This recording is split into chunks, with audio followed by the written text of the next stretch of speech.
ще навлезем в една много интересна тема. Вчера няколко пъти се коментираха метавселени, различни рискове, по какъв начин влиза изкуствения интелект, как бива защитен. Знаеме за различни, вече така по медиите имаше няколко заглавия, включително на така тормозани в мрежата хора. Разбира се, за този панел и за този Keynote speech ще поканим отново Моника Манолова, която днеска така успява много добре да ме подкрепи. Виждам, че много хубав екип се отворил между нас, така че Моника още много ще се виждаме по сцената. И ти си. Така, малко пак на български, след което ще бъде на английски. Изключително много се радвам да представя следващия спикър. Тя се включва дистанционно от САЩ и е практически първият човек, който се занимава с стандарти в метавселената. A person who is a huge inspiration for me and who is the founder of the XRSI and who is also a champion for equality within the Metaverse and a champion for equality within convergence tech. Her credentials are impressive. She used to work at Second Life, which should be something that is familiar to you if you were ever interested in VR technologies and extended realities. So, a huge honor and pleasure to introduce to you my good friend, Kavya Paraman. Kavya? Hey, Monica. Good to see you. Okay, thank you for this kind introduction. Yeah, it's great to see you, and thank you very much for waking up this early for meeting us today. I know how difficult it can be. So this is the first introduction to the Bulgarian ecosystem to extended realities, basically, and to the safety and ethical issues which extended realities may represent for us. So I want us to go through this topic very gradually in order to introduce the ecosystem to the different elements of it. So first, would you please share with us a couple of words about XRSI, how it got founded, what it is about, and what topics are dealing with currently? For sure. Thanks, Monica. So XR Safety Initiative, it's a nonprofit. And I founded it in 2019, right after I left Linden Lab, which some of you may know is maker of Second Life, the oldest existing virtual world. I remember clearly when I was first getting into cybersecurity, which is, I was trying to study with a master's in cybersecurity back in like 2012, 2013. And I realized at that time that the risks related to different technologies were not really well understood by policymakers. And policies are being made, but the technology is not so well understood. And this gap continued to extend. I remember right after my master's, I moved to California. I did my master's from Chicago, moved to California, worked for Meta, Facebook back then, during 2016 this presidential election time. And I had this front row seat to observing one of the biggest data scandals in the history of humankind. And that made me realize even more that, regulators and technology is not so well understood. But the one thing that really shook me is the impact that technology has on humans and society. And we continue to mitigate the risk on the technological side. We need to do something more. And this became even more clear to me once I was the head of security at Linden Lab, protecting Second Life and another virtual reality platform, a couple of economies actually, virtual economies. And that's when I quit Linden Lab, I started XRSI, specifically with the mission to help build safety. When I call it safety, meaning safeguarding, and not just technology-wise, but like human-centeredness and inclusion, making sure that all people are represented and are included when decisions are being made. So that's how we started, and since then we've made lots of progress. Currently, XRSI has several programs dedicated to children's safety, medical immersive realities, and advising about 60 plus governments worldwide pretty soon I would actually be coming to Europe for some of these advisory type of panel, advising some of the NATO countries actually. So, it's been great, but I still feel there's so much work to be done, and that's why I'm really glad to have this platform to share with you all how potentially we can bridge this boundary between the America and Europe, hopefully. That's brilliant. You mentioned briefly about the different initiatives that you're involved in as XRSI. Can you tell me a bit more about your involvement in education and healthcare? I know you have 2 specialized committees on these topics, which deal with extended reality specifically.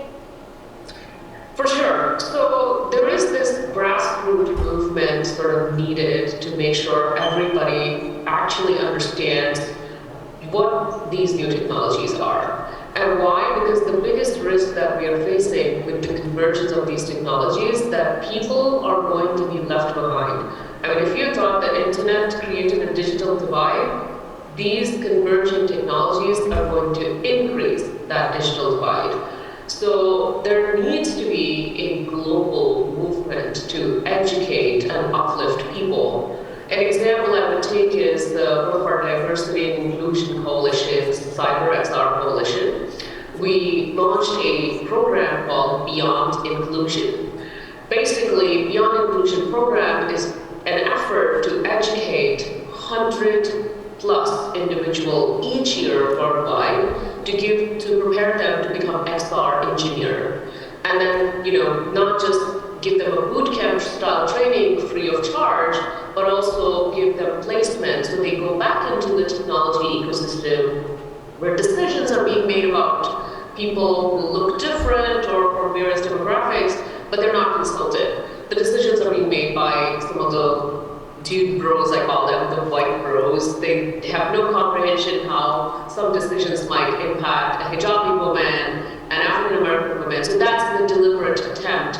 And I feel there's a lot of room for global collaboration on the education side to deliberately intervene and try to educate people on these emerging technologies, such as, of course, artificial intelligence, brain-computer interfaces, all these technologies kind of scaffold in Metaverse. And the other thing you asked about, medical, that is another very, very interesting. In fact, just yesterday, I was advising within sort of a closed meeting, US FDA's leadership about, I was looking at some of their early reports, and that barely had any mention of privacy and security. And so I was really concerned, and that's the piece that I'm going to try to emphasize here. We have a medical XR advisory council that specifically, it houses experts, cybersecurity, privacy, medical experts, surgeons, neuroscientists, etc. And the goal really is to study this immersive technology field because, doctors are nowadays using, not ubiquitously, but lots of different use cases are emerging where doctors use these augmented reality or virtual reality glasses to conduct coordinated assisted surgery. We need to understand what about the data that travels through these devices. So that's where the emphasis is, and I see, again, lots of opportunity there where not a lot of people have been looking at or studying at. There's a lot of research opportunity for us to investigate not only privacy consideration, but how would we protect our data? How would we make sure that everything that's traveling through the wire we can trust it? As well as, what about cyber attacks? I mean, we know that the pacemaker can be hacked, so these devices are prone to hacking as well. In fact, some of our senior advisors had conducted and discovered novel cyber attacks in virtual reality. So those are the 2 aspects that I would say are really significant, and it's a good time to get involved as well. Excellent. So how do you suggest that the Bulgarian ecosystem may be able to get involved in one of these areas where you specialize? I know that a lot of people within the audience are interested in education, in healthcare, and of course the children protection aspect is always interesting. Very cool. Yeah, Monica, and as you know, I would say you are already involved. In fact, I'm really grateful that Digital National Alliance is a community partner for Metaverse Safety Week. So I'm kind of using this Metaverse Safety Week as a platform. It's a week worth of intervention happening in December 10th to December 15th, but it's like a campaign for awareness, which will take place year after year. Every year, what we want to do is we want to encourage governments. So now is a good time to reach out to XRSI because we're trying to assemble these key stakeholders, regulators from the US, from worldwide, to agencies like United Nations, FDA. And those are just not the names that I'm saying. These are ongoing conversations that you're going to see come together, including Digital National Alliance, in December, from 10th of December to 15th of December. And the emphasis is very simple. It is to bring the world together to safeguard this converging phenomenon, which we have now picked a word for, the Metaverse. And convergence includes so many technologies, and that's why this multidisciplinary collaboration is so necessary, and that's where we're going to bring in the media, human rights activists, children's safety, experts, children's rights activists. So there's going to be heavy emphasis, not on just technology, but also policy. So each day will be sort of dedicated to these medical, children's safety. We'll start with human rights. As you know, 10th of December is Human Rights Day. So this will be the 74th Human Rights Day, and will be the third time we'll celebrate this week worth of, I consider this an intervention, because we really need to emphasize safety awareness, like safeguarding individuals and societies. And that's the one thing Monica we've discovered is traditional technology. This event that Metaverse Safety Week will bring all these stakeholders together, and that's where we begin the conversation, but this is ongoing. So I encourage, now is a great time to be reaching out to XRSI via website, or Monica, you're, I appreciate a great representative for us. And thank you, in fact, for, I remember it was during COVID time, I think, we were conducting some of the research around privacy safety framework, where you had contributed heavily on that research, and that research is bound to be published hopefully this year. So I'm really, really grateful for all the contributions you have made that has not yet been publicly cited. Thank you so much. Thank you so much, Kavi. It has been an absolute pleasure to contribute to the framework. And you're actually like the frontier and founder of this wonderful initiative, which is going to help out everyone in the future to communicate safer with these devices. I know that Meta is unveiling the brand new headset on the 11th of October. Can you share some exclusive insights with us, if possible, about well, one thing we know for sure, and this is a public knowledge, so I don't have to, worry too much about it, because I do have lots of insights, but then there is some obligation to not share. In fact, I'm actually going to get early demos. I've been invited to their, headquarters to, check out the device, etc. And we'll of course get hands-on demo, etc. So can't talk too much about it, but one thing I can say is eye tracking, which will allow pupil dilation tracking, gaze tracking, and then facial expression tracking is going to become very ubiquitous, like everywhere. And that's because this next generation of device is normalizing that factor. And once Meta does that for mass media or for the public, that means every competitor is going to want to have that. And it's already, kind of coming up in almost all of the enterprise level devices, but this is going to become even more common for consumer-focused devices as well. So let's see what other interesting discoveries we'll make. I also know that there is a huge aspect of artificial intelligence intersecting with extended reality. And what that means is, we've already seen introduction of stable diffusion suddenly exploded the kind of use cases and the applications we're seeing in the AI field. But this is going to get really interesting, because now we already know, Meta just last week disclosed they have the text to video, so you can practically stop whatever video you want to create using the artificial intelligence algorithm. What's really interesting to me is they've already kind of talked about the bot that creates a virtual world. So you talk your world into existence. Now that is, to me, is like, this is a bit scary too, because now you just say things and your reality is being created based on what is being said, what is being typed. And that is a huge risk to me, because we have to worry about, what about deep fakes? Now, deep fakes used to be videos. Now, if your word can be faked and modified, manipulated, maybe by a malicious actor at some point, by intervening between the communication, that's where things get really interesting. And we move from what I call it post-truth, where we're already struggling to ascertain what's the source of truth, what is real, what's not, to post-reality era of constant reality capture. And that's where all these privacy issues, the surveillance issues, and these are just some really critical challenges that we are facing that we have to just handle at a global level. Yeah, and that's where XRSI is extremely valuable to come in, because right now, we were just discussing earlier today the European AI Act, and now the White House has released the blueprint for artificial intelligence and the bill there. And what was my consideration there is that with the AI Act for the European Commission, we have these levels of ethical risks. But there is very little discussion about what happens when a device or a technology evolves, as we have seen the evolution with DALL-E and with the text to video. So what happens when the technology evolves and it is not covered under the highest level of ethics within the European Commission Act, within these regulations?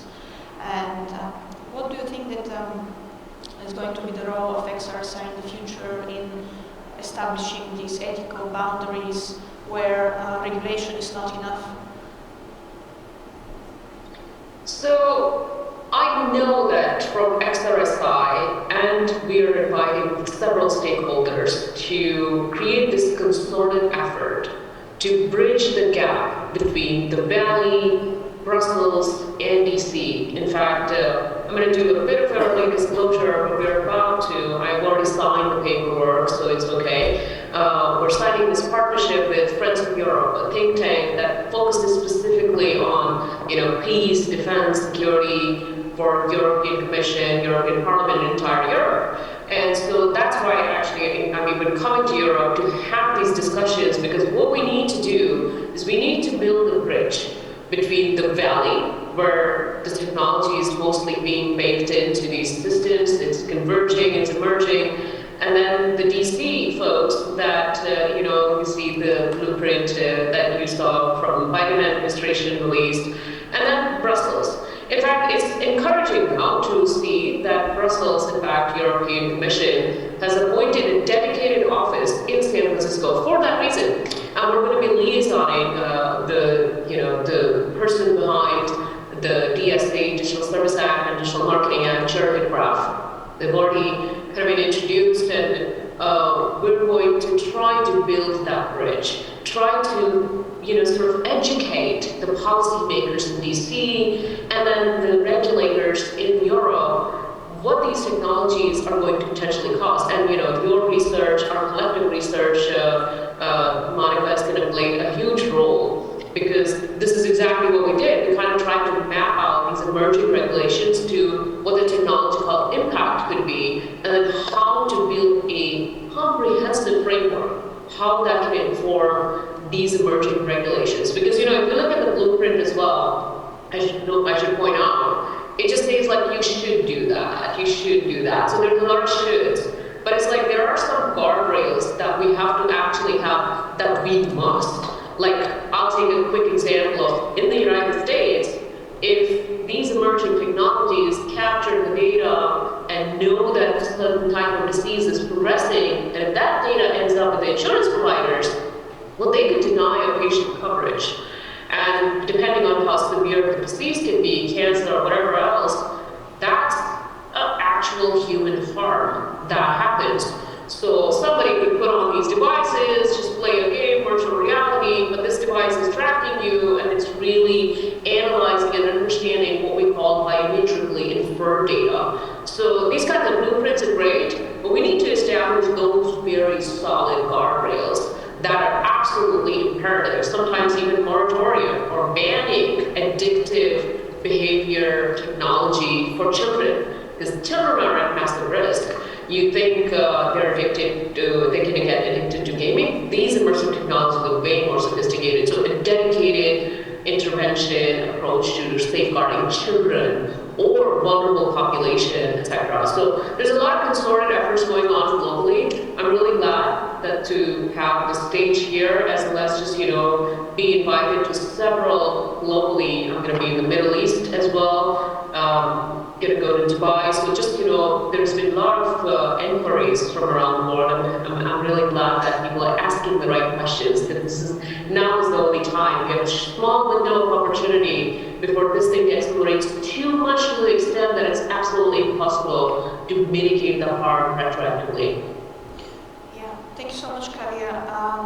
As for on my end and on the end of the Digital National Alliance, I fully support all of your efforts. I think you are a powerhouse, and I think that we are going to do a lot together in the extended reality sphere.